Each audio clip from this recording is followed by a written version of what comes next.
को कब जोड़ा गया, तो इसका आंसर हो जाएगा प्रथम संविधान संशोधन 1951 के माध्यम से। प्रथम संविधान संशोधन 1951 के माध्यम से। 10वीं अनुसूची को कब जोड़ा गया, अभी हम बता नहीं रहे इस अनुसूची में क्या रखा गया है, अभी केवल हम आपको यह सिखा रहे हैं इसे किस संविधान संशोधन के माध्यम से जोड़ा गया। तो इसे 52वें संविधान संशोधन के माध्यम से 1985 में जोड़ा गया। और 11वीं अनुसूची को कब जोड़ा गया, इसे 73, इस बार पीसीएस में सवाल पूछा गया था, ये 73वें संविधान संशोधन के माध्यम से, 73वें संविधान संशोधन के माध्यम से 1992 में 1992 में जोड़ा गया। जबकि 12वीं अनुसूची की अगर बात की जाए तो इसे 74वें संविधान संशोधन के माध्यम से, 74वें संविधान संशोधन के माध्यम से 1992 में ही जोड़ा गया। तो यहां कितने क्वेश्चन बन गए, 6 क्वेश्चन आपको यहां तैयार हो गए। पहला सवाल, हमारे मूल संविधान में अनुसूचियों की संख्या कितनी थी, आंसर है 8। वर्तमान में अनुसूचियों की संख्या कितनी है, आंसर है 12। संविधान संशोधन के माध्यम से कितनी अनुसूचियों को जोड़ा गया, आंसर है 4।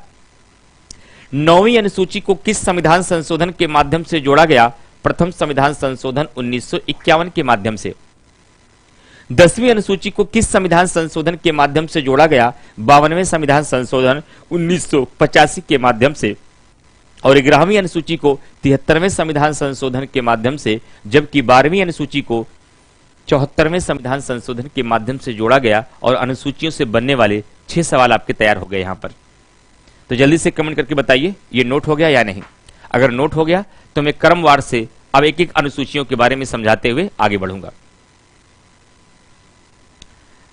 चलिए पंकज व्यास जी, बहुत शुक्रिया आपका।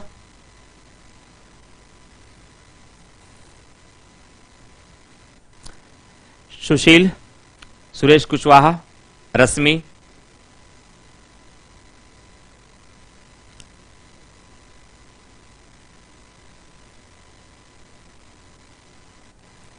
आगे बढ़े भाई, नोट कर लिया आप लोगों ने।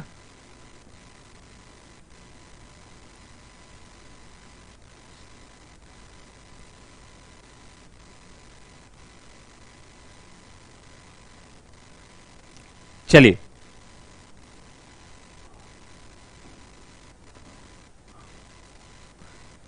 अब आगे बढ़ते हैं। इसका स्क्रीनशॉट आप लोग ले लीजिए जो स्क्रीनशॉट लेना चाहते हैं। अब सीधा अब आगे लेकर चलते हैं, प्रथम अनुसूची की बात करते हैं। प्रथम अनुसूची, फर्स्ट शेड्यूल, प्रथम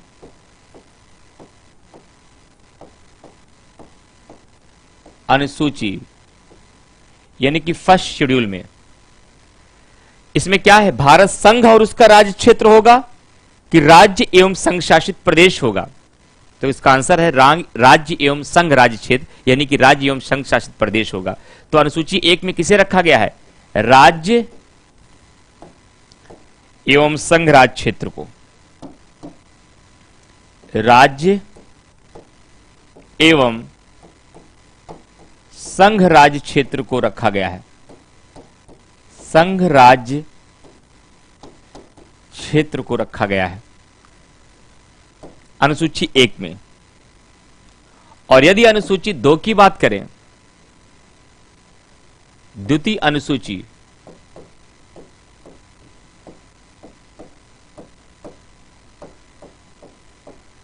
द्वितीय अनुसूची की बात करें तो इसमें क्या है, महत्वपूर्ण पदाधिकारियों का वेतन एवं भत्ता, महत्वपूर्ण पदाधिकारियों का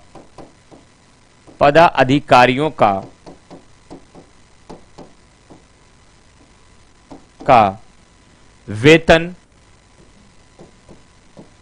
एवं भत्ता जैसा कि कल मैंने आपको बताया भी था, जो भारत का राज्य क्षेत्र है, भारत का राज्य क्षेत्र वही है जो शेड्यूल फर्स्ट में जिसको मेंशन किया गया है, क्योंकि भारत के भौगोलिक क्षेत्र को शेड्यूल 1 में ही मेंशन किया गया है।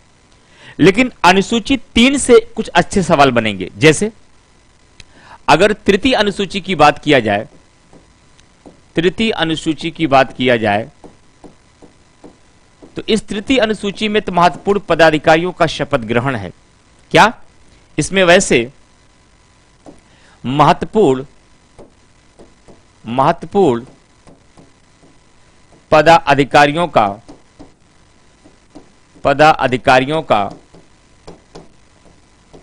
शपथ ग्रहण है। शपथ ग्रहण के प्रारूप का उल्लेख किया गया है, लेकिन 3 ऐसे महत्वपूर्ण पदाधिकारी हैं जिनके शपथ ग्रहण का उल्लेख अनुसूची 3 में नहीं किया गया है। यही सवाल सबसे ज्यादा आपके एग्जाम में पूछा गया है। वो कौन 3 ऐसे महत्वपूर्ण पदाधिकारी हैं जिनके शपथ ग्रहण का प्रारूप अनुसूची 3 में न रह करके किसी अनुच्छेद में किया गया है? वो है राष्ट्रपति। वो है राष्ट्रपति। दूसरे नंबर पे है उपराष्ट्रपति। तीसरे नंबर पे है राज्यपाल। तीसरे नंबर पे है राज्यपाल। अगर मैं राष्ट्रपति की बात करूं फ्रेंड्स, तो राष्ट्रपति के शपथ ग्रहण का उल्लेख अनुच्छेद 60 में किया गया है। अनुच्छेद 60 में किया गया है। और उपराष्ट्रपति की मैं बात करूं, इसका उल्लेख अनुच्छेद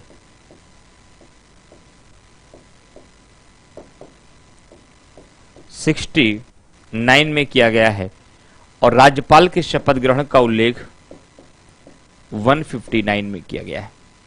इनके शपथ ग्रहण का उल्लेख 159 में किया गया है। तो 3 अनुसूचियां तैयार हो गई। प्रथम अनुसूची में गलती मत करिएगा, कई बार बच्चे भारत संघ और उसका राज्य क्षेत्र लगा के आ जाएंगे। भारत संघ और उसके राज्य क्षेत्र का उल्लेख भाग 1 में किया गया है। अनुसूची 1 में राज्य एवं संघ राज्य क्षेत्र जितने भी स्टेट हैं और जितने यूनियन टेरिटरीज हैं उनका उल्लेख फर्स्ट शेड्यूल में किया गया है। सेकंड शेड्यूल में महत्वपूर्ण पदाधिकारियों के वेतन का उल्लेख किया गया है। और थर्ड शेड्यूल में महत्वपूर्ण पदाधिकारियों के शपथ ग्रहण का उल्लेख किया गया, लेकिन 3 लोगों का शपथ ग्रहण यहां पर नहीं है। तो यही सवाल बार बार आयोग आपसे पूछ लेता है। तो यहां 3 अनुच्छेद याद करिए, यानी कि 3 आर्टिकल याद करिए कि कौन कौन से ऐसे महत्वपूर्ण 3 पदाधिकारी हैं जिनके शपथ ग्रहण का उल्लेख अनुसूची 3 में न करके, क्या अनुसूची 3 में न करके बल्कि कहां किया गया है? इनका उल्लेख अलग अलग अनुच्छेदों में किया गया है। वो अलग अलग अनुच्छेद कौन थे वो भी मैंने आपको बता दिए। चलिए अब आपको आगे लेके चलते हैं नेक्स्ट पॉइंट की तरफ। ये नोट हो गया। अब देखते हैं चौथी अनुसूची, 5वीं अनुसूची और 6वीं अनुसूची में क्या है, 6ठी अनुसूची में क्या है। क्रमशः 5वीं अनुसूची, 5वीं अनुसूची, 6ठी अनुसूची, सॉरी सबसे पहले चौथी अनुसूची, चौथी मिस हो जाएगा ना। चौथी अनुसूची,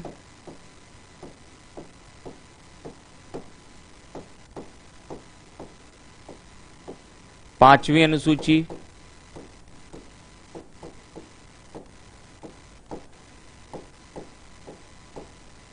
और 6ठी अनुसूची।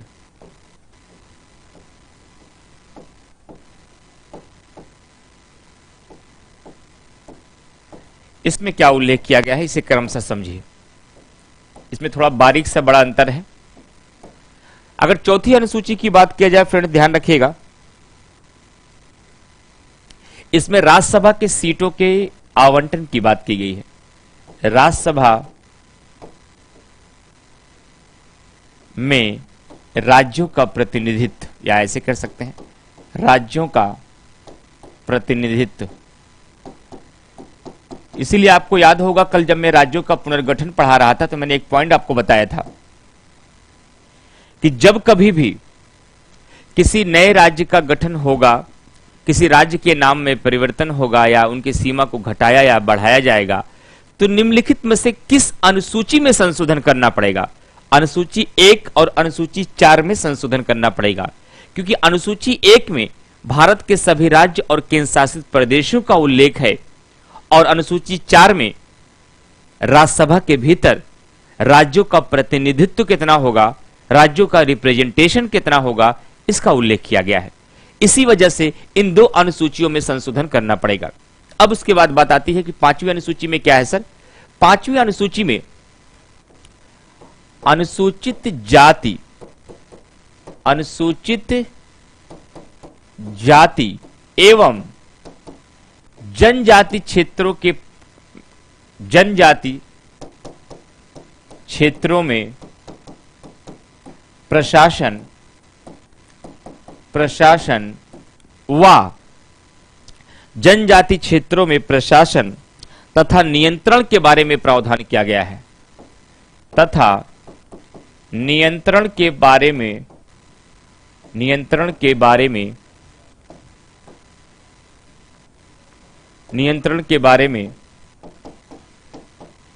प्रावधान किया गया है।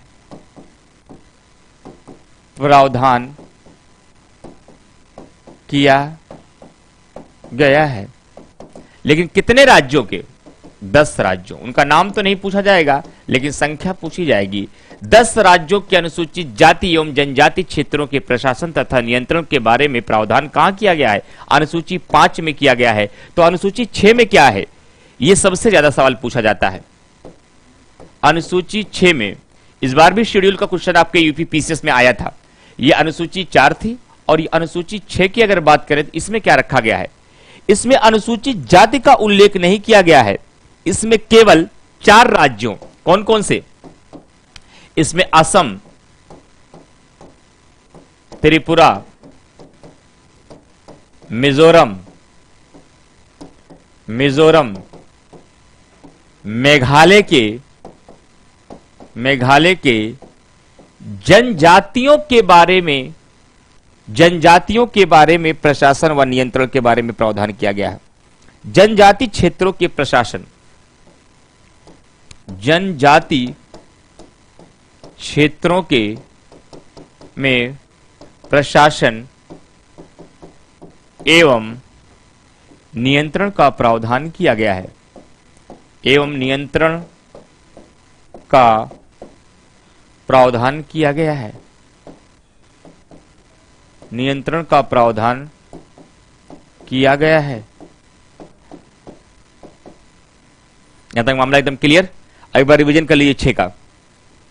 अनुसूची 1 में राज्य एवं संघ शासित प्रदेश।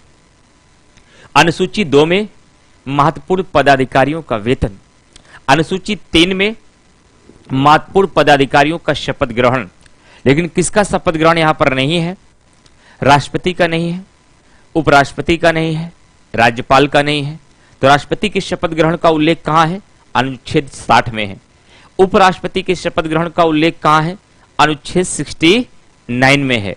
राज्यपाल के शपथ ग्रहण का उल्लेख कहां है? अनुच्छेद 159 में है। और अनुसूची 4 में क्या है? राज्यसभा की सीटों का बंटवारा, यानी कि राज्यसभा में राज्यों का प्रतिनिधित्व। अनुसूची 5 में क्या है? 10 राज्यों के अनुसूचित जाति एवं जनजाति क्षेत्रों के प्रशासन और नियंत्रण के बारे में प्रावधान किया गया है। जबकि अनुसूची 6 में केवल 4 राज्यों, असम, यह बार बार सवाल पूछा जाएगा, त्रिपुरा, मिजोरम और मेघालय। मणिपुर यहां नहीं है, ध्यान रखिएगा, मणिपुर में फंसाया जाएगा।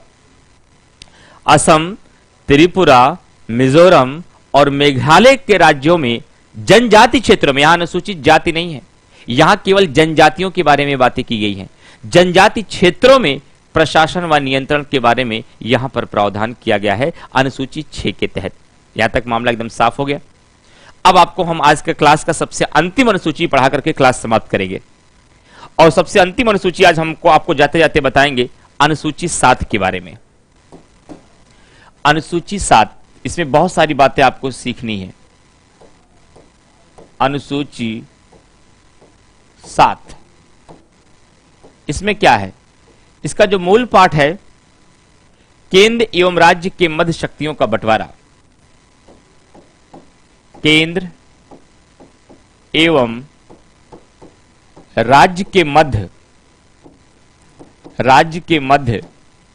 शक्तियों का बंटवारा। केंद्र एवं राज्य के मध्य शक्तियों का बंटवारे का उल्लेख किया गया है। लेकिन आपको पता होना चाहिए अनुसूची 7 के भीतर 3 महत्वपूर्ण सूचियां हैं, जिसे आप संघ सूची कहते हैं। दूसरी सूची को राज्य सूची कहते हैं। तीसरी सूची को समवर्ती सूची कहते हैं। समवर्ती सूची कहते हैं। और संघ सूची को यूनियन लिस्ट कहा जाता है। यूनियन लिस्ट कहा जाता है। राज्य सूची को स्टेट लिस्ट कहा जाता है। समवर्ती सूची को कॉन्करेंट लिस्ट कहा जाता है। कॉन्करेंट लिस्ट कहा जाता है। यूनियन लिस्ट, स्टेट लिस्ट और कॉन्करेंट लिस्ट। जो यूनियन लिस्ट है, इस पर कानून बनाने का अधिकार, जो विषय इसमें रखे गए हैं उनमें कानून बनाने का अधिकार केवल संसद को है। किसे है? संसद को है। लेकिन जो विषय राज्य सूची में रखे गए हैं, इसमें कानून बनाने का अधिकार, कानून बनाने का अधिकार राज्य के पास है। यानी कि राज्य विधानमंडल इस पर कानून बनाएगी, के पास है। लेकिन जो समवर्ती सूची होगी, जो कॉन्करेंट लिस्ट होगी, इसमें जिन विषयों को रखा जाएगा, इसमें कानून संसद भी बना सकती है और इन विषयों पर कानून राज्य विधान मंडल भी बना सकता है। लेकिन दोनों के कानून में अगर किसी भी प्रकार का मतभेद हो जाता है, क्योंकि आपको पता है कि केंद्र के द्वारा बनाया गया कानून पूरे भारत राज्य क्षेत्र में लागू होता है। क्या?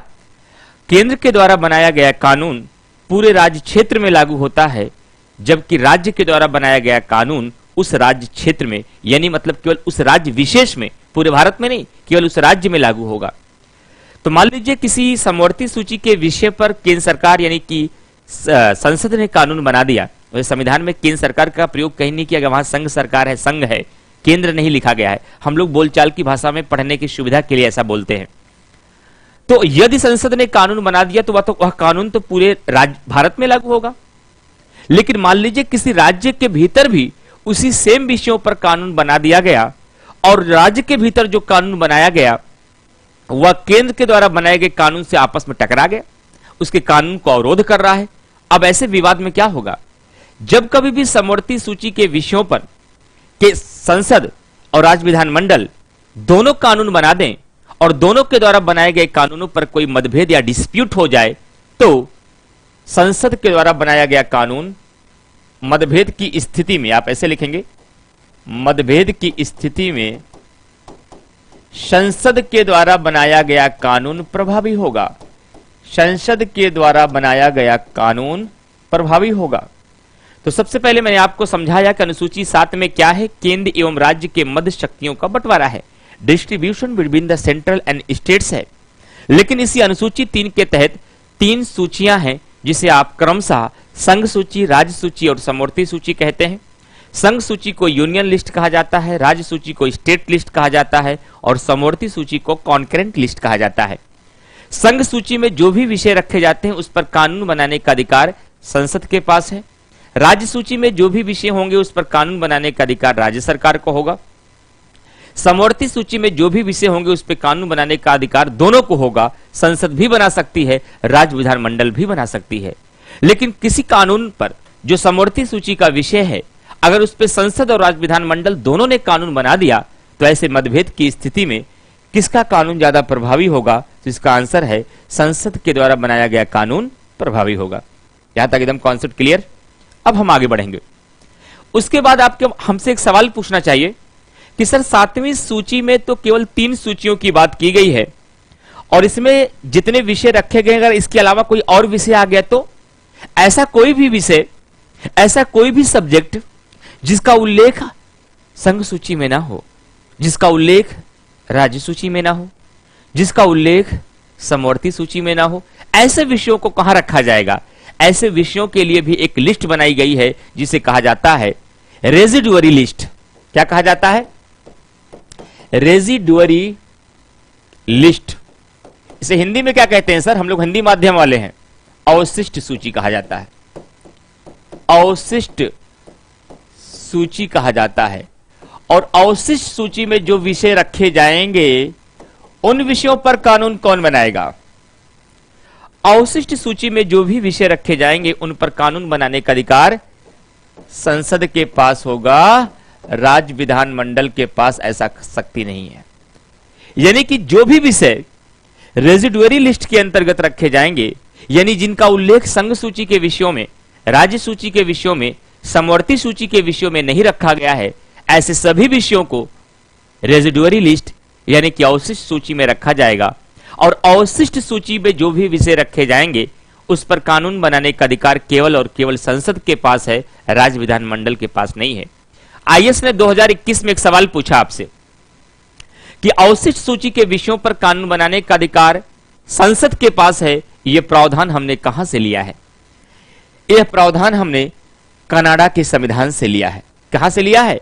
यह प्रावधान हमने कनाडा के संविधान से लिया है। यह क्वेश्चन पूछा गया था यूपीएससी में। कनाडा के संविधान से, कनाडा के संविधान से लिया है। ठीक है, अब कुछ और बातों को बताते हैं। एक बात और ध्यान रखिएगा कि संघ सूची में पहले कितने विषय थे?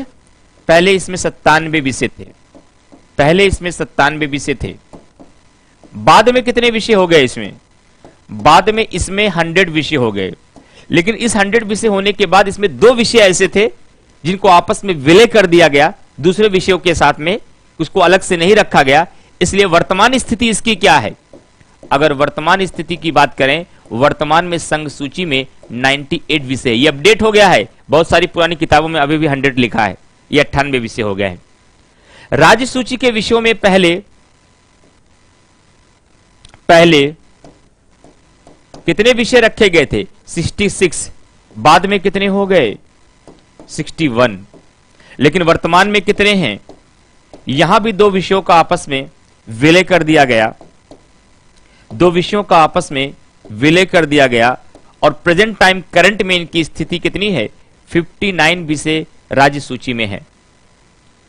और समवर्ती सूची के में पहले कितने विषय थे और वर्तमान में कितने विषय हैं? पहले कितने विषय थे और वर्तमान में कितने विषय हैं? पहले इसमें 47 विषय थे और वर्तमान में इसमें 52 विषय हैं। 52 सब्जेक्ट को रखा गया है। लेकिन सवाल पूछा जाएगा, आपके मन में होना चाहिए, सर ये 66 से 61 कैसे हो गया? मान लीजिए 2 विषयों का विलय हो गया, 62 तो समझ में आया। ये 66 से एक साथ 5 कैसे कम हो गया और ये 47 से एक साथ 5 कैसे बढ़ गया?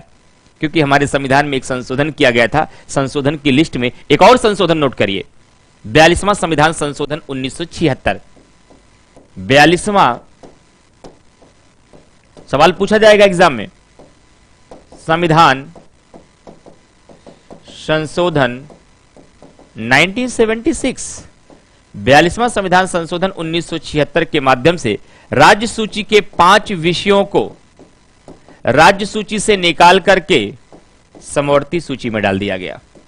समवर्ती सूची में डाल दिया गया और इसलिए इनकी संख्या 66 से घटकर 61 हुई और इनकी 47 से बढ़ के 52 हो गई। और उन 5 विषयों में सबसे महत्वपूर्ण 2 विषय कौन सा है? शिक्षा और वन। शिक्षा और वन, ये क्वेश्चन पूछा गया है। शिक्षा वन पहले किस विषय सूची में था? राज्य सूची में। अब वर्तमान में किस सूची में है? समवर्ती सूची में।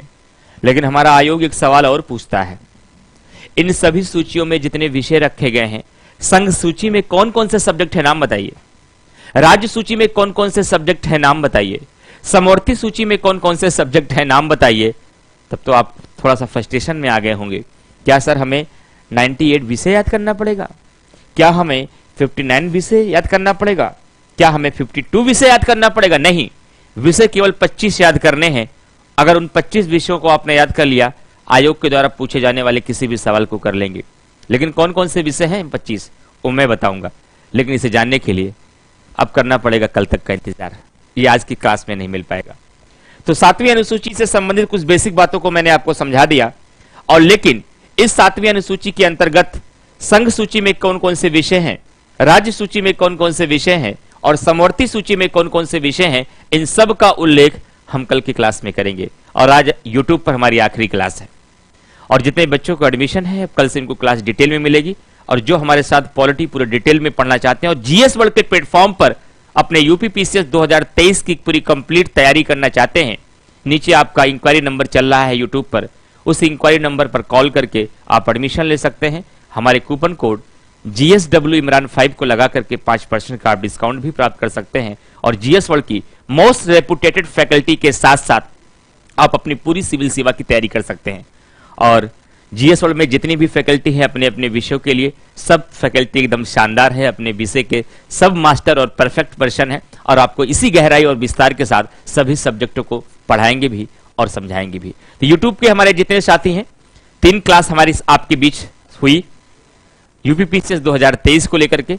जो ये 3 लेक्चर आपके बीच हमने डील किया, क्या इन 3 लेक्चर को आप अच्छे से समझ पाए या नहीं, इन सब को भी एक बार डिस्कस करके बता दीजिए।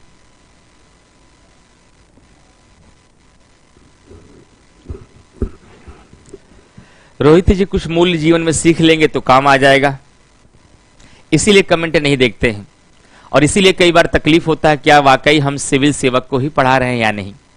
जिन बच्चों को अभी ये भी सही से समझ नहीं हो पाई हमें अपने टीचर के साथ कैसे कमेंट्स लिखना है, कैसे बात करना है, क्या वाकई वो सिविल सेवा में चयन हो पाएगा उनका। लेकिन मेरी शुभकामनाएं रोहित जी आपके साथ है। भगवान आपको अच्छे ज्ञान, अच्छे संस्कार दे और जीवन में अपने बड़ों का सम्मान करने के थोड़ा सा आपको अंदर ऐसे मूल्य दे और भविष्य में आपको कामयाब बनाए। रोहित जी ने कमेंट करके किया, तो अगर आप ये आज बता देंगे तो क्या छोटे हो जाएंगे या बड़े, ऐसा कुछ शब्द उन्होंने लिखा।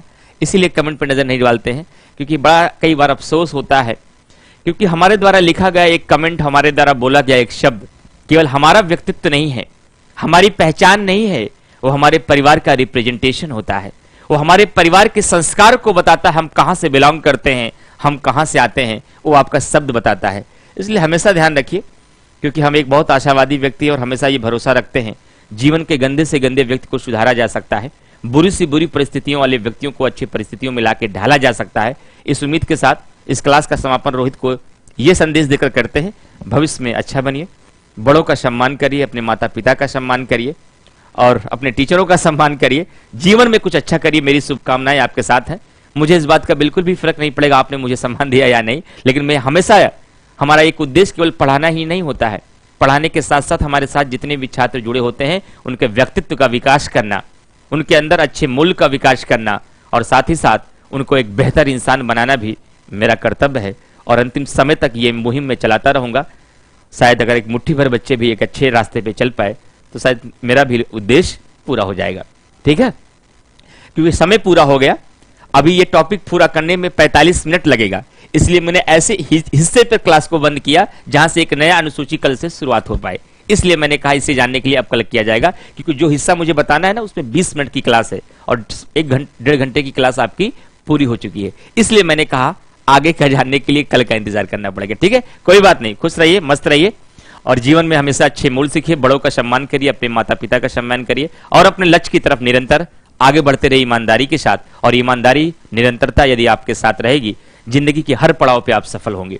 मिलते हैं कल से अपने ऐप पर सुबह मॉर्निंग में 7:30 बजे करंट अफेयर की क्लास में। एक चीज का ध्यान रखिएगा, कल पीजीटी का पहला डेमो क्लास स्टार्ट हो रहा है आदरणीय धर्मेंद्र सर के द्वारा 8:30 बजे वो क्लास रहेगी, सोशियोलॉजी की पीजीटी के क्वेश्चनों का डिस्कशन होगा, जिसके माध्यम से आपको ये तय कर पाएंगे कि आज जीएस वर्ल्ड के प्लेटफॉर्म पर नेट, जेआरएफ और पीजीटी जैसे कोर्सेज की तैयारी किस प्रकार से शुरू की जा रही, क्या रणनीति जीएस वर्ल्ड की है, ये आप कल की क्लास में समझ पाएंगे। और 8:30 बजे ये क्लास होगी, बाकी हमारी क्लास में सुबह 7 बजे मिले करंट अफेयर में। बहुत शुक्रिया, बहुत शानदार, बहुत ही अनुशासन के साथ, बहुत ही निष्ठा के साथ बहुत सारे बच्चों ने जुड़कर ये क्लास लगातार 3 दिन किया। अब हमारी मुलाकात आपसे केवल ऐप पर होगी। जिन बच्चों का एनरोलमेंट होगा उनका एडमिशन होगा, तो एडमिशन लेने के लिए नीचे चल रहे इंक्वायरी नंबर पे कॉल करके आप लोग एडमिशन ले सकते हैं। मिलते हैं कल से ऐप की क्लास में। कल से यूट्यूब पर ये क्लास नहीं रहेगी, बाकी करंट अफेयर की हमारी ये क्लास डेली आपको फ्री में मिलती है, जिसका कोई शुल्क नहीं लिया जाता है। उस क्लास को करिए, क्योंकि सबसे ज्यादा क्वेश्चन वहीं से आएंगे, 30 से 35 से 38 क्वेश्चन। इस बार भी 339 लगभग 45 क्वेश्चन आए और पिछली बार भी 38 आए थे। Thank you to all of you.